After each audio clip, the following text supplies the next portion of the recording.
Assalamualaikum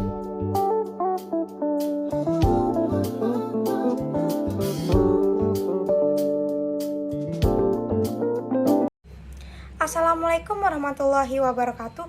Hai. Jadi di sini saya akan membahas tentang sistem reproduksi pada wanita. Nah, apa sih sistem reproduksi pada wanita itu? Jadi, sistem reproduksi pada wanita yaitu sistem biologis yang terdiri dari organ dan jaringan yang digunakan untuk perkembangbiakan pada wanita. Nah, di sistem reproduksi pada wanita ini juga dibagi menjadi beberapa bagian lagi. Yang pertama akan kita bahas yaitu tentang genitalia. Nah, di genitalia ini juga dibagi menjadi dua lagi.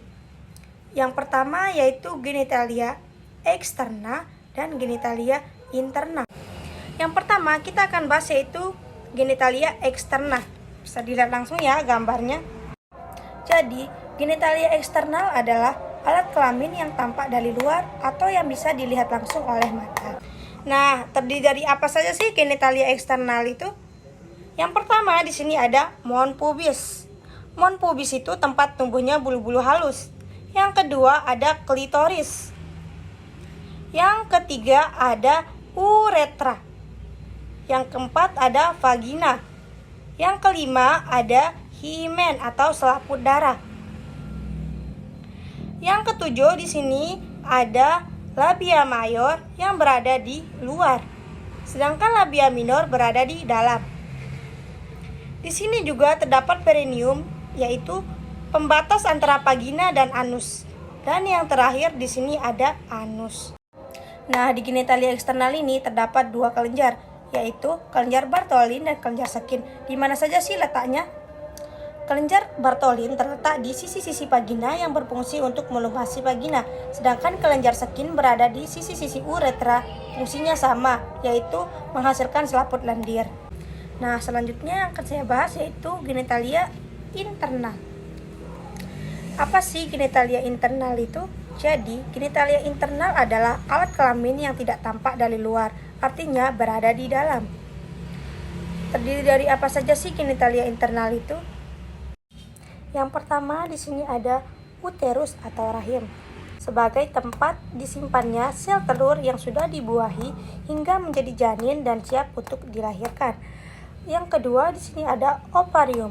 Di ovarium ini tempat terbentuknya sel telur dan hormon seksual wanita seperti hormon estrogen dan progestogen. Yang ketiga di sini ada tuba Fallopi. Di tuba Fallopi ini fungsinya sebagai jalur sel telur dari ovarium menuju uterus saat terjadi ovulasi. Nah, di ovarium ini juga terjadi pertemuan antara sel telur dan sel sperma. Yang keempat di sini ada serviks. Nah, di serviks ini tempat terbentuknya selaput lendir. Fungsi dari selaput lendir itu yaitu untuk membantu sperma menuju vagina. Nah, selanjutnya saya akan membahas anatomi panggul atau pelvis. Panggul terdiri atas dua bagian. Yang pertama, bagian keras dibentuk oleh tulang dan sendi, sedangkan bagian lunak dibentuk oleh otot-otot dan ligamen. Panggul dibagi menjadi 4 buah tulang. Yang pertama ada 2 tulang os oxae, 1 tulang sacrum, 1 tulang oxygis. Tulang os oxae dibagi menjadi 3 buah tulang yang saling berhubungan. Yang pertama di sini ada os ilium, os isium, os pubis. Pada os ilium terdapat pinggiran tebal yang dinamakan dengan crista iliaca. Di depan crista iliaca ini terdapat tonjolan yang dinamakan dengan sias, spina iliaca anterior superior. Di bawahnya lagi terdapat tonjolan yang dinamakan dengan spina iliaca inferior posterior. Di belakang crista iliaca terdapat tonjolan yang dinamakan dengan spina iliaca posterior inferior. Di bawah sip terdapat tonjolan yang dinamakan dengan sipi, spina iliaca posterior inferior. Di bawah sipi terdapat tekian besar yang dinamakan dengan incisura ischiadica mayor. Di bawah incisura ischiadica mayor ini terdapat tonjolan yang dinamakan dengan spina ischiadica. Di Di bawah spina ischadica ini terdapat tonjolan kecil yang dinamakan dengan insisura ischadica minor. Nah, di depan ini terdapat lajur yang dinamakan dengan linea terminalis yang merupakan pembatas atas antara panggul besar dan panggul kecil. Tulang duduk yang mampu menopang berat badan saat kita duduk ini dinamakan dengan tuber ischadicum. Terus di tulang kemaluan yang membatasi dua buah lubang dinamakan dengan foramen obturatorium.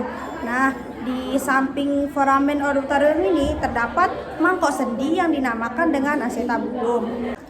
Tangkai tulang kemaluan ini yang berhubungan dengan tulang usus disebut dengan ramus superior os pubis. Sedangkan tangkai tulang kemaluan yang berhubungan langsung dengan tulang duduk disebut dengan ramus inferior os pubis. Ramus kiri dan ramus kanan yang berbentuk segitiga ini dinamakan dengan arcus pubis. Sedangkan tulang kelangkang atau os sacrum yang memiliki ruas senyawa dan 5 buah lubang disebut dengan foramen sacralia anteriora. Terus di atas ini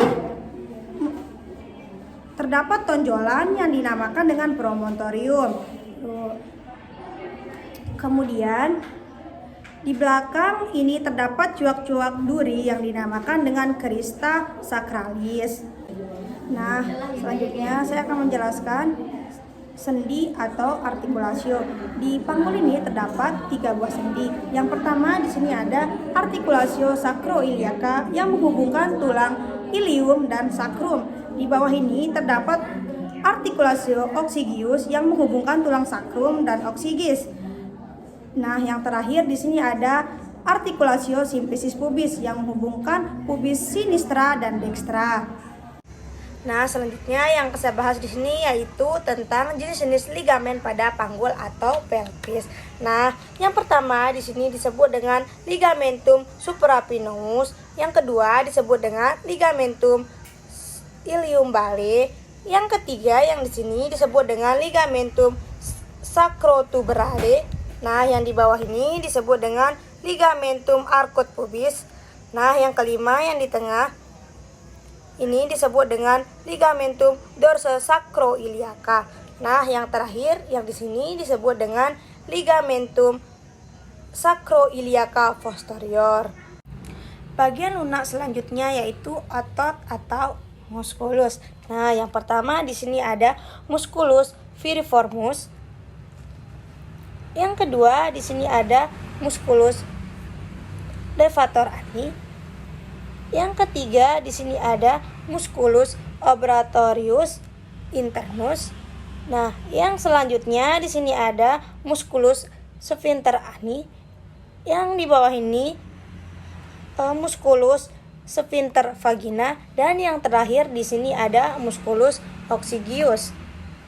Jadi selanjutnya saya akan membahas tentang bentuk-bentuk panggul. Nah, bentuk-bentuk panggul ini terbagi menjadi 4. Yang pertama di sini bentuk panggul ginekoid, yang kedua bentuk panggul android, yang ketiga bentuk panggul antropoid, yang keempat bentuk panggul platypeloid. Yang pertama-tama akan saya bahas di sini yaitu bentuk panggul ginekoid. Nah, bentuk panggul ginekoid ini bentuknya hampir seperti lingkaran. Bentuk panggul seperti inilah yang biasa ditemukan dan 41% wanita memiliki bentuk panggul seperti ini. Di panggul ginekoid ini spina ischadicanya itu tumpul dan tidak menonjol, serta arcus pubisnya membulat. Selanjutnya yaitu bentuk panggul android. Bentuk panggul android ini hampir mirip dengan hati. Bisa dilihat sendiri kan, hampir mirip dengan hati. Sakrumnya itu cenderung datar dan tidak melengkung, serta spina ischadicanya itu lebih menonjol. 33% pria memiliki bentuk panggul seperti ini, sedangkan pada wanita panggul seperti ini mempersulit jalannya persalinan. Nah, selanjutnya di sini bentuk panggul antropoid. Bentuknya hampir mirip dengan segitiga. Diameter transversal terbesarnya berada di bagian posterior di dekat sakrum. Dan spina cervicalnya itu tidak menonjol. Nah, bentuk panggul seperti ini lebih banyak ditemukan pada laki-laki. Jika di wanita, bentuk panggul seperti ini biasanya ditemukan pada wanita yang memiliki tubuh yang tinggi besar dan memiliki tungkai panjang. Dan yang terakhir adalah bentuk panggul flateofeloid. Bentuknya hampir mirip dengan ovale, lalu diameter transversalnya itu lebih besar daripada anterior superiornya. Terus, bentuk sakrumnya itu cenderung mendatar. Panggul seperti ini jarang ditemukan baik pada wanita maupun pria. Dan yang terakhir di sini akan saya bahas yaitu pengukuran panggul luar. Nah, apa sih tujuan pengukuran panggul luar ini? Jadi, tujuan pengukuran panggul luar adalah untuk menilai keadaan atau bentuk panggul apakah klien mengalami kelainan atau keadaan yang menghambat jalannya persalinan.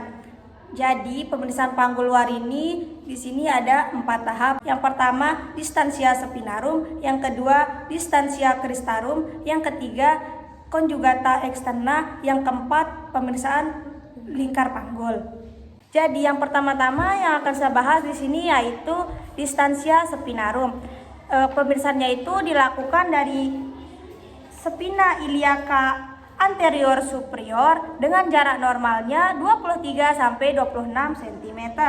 Yang kedua itu distansia cristarum, yaitu pemeriksaannya itu dilakukan dari crista iliaca dextra dan sinistra dengan jarak normalnya 26 sampai 29 cm. Yang ketiga itu conjugata externa. Pemeriksaannya itu dilakukan dari ujung simfisis pubis ke ujung ruas tulang lumbal kelima dengan jarak normalnya 18 sampai 20 cm. Dan yang terakhir di sini pemeriksaan lingkar panggul. Alat yang saya gunakan di sini yaitu Metlin. Pemeriksaannya itu dari bagian atas simfisis pubis ke pertengahan spina iliaca anterior superior dan melingkar ke seluruh bagian panggul dengan jarak normalnya 80 sampai 90 cm.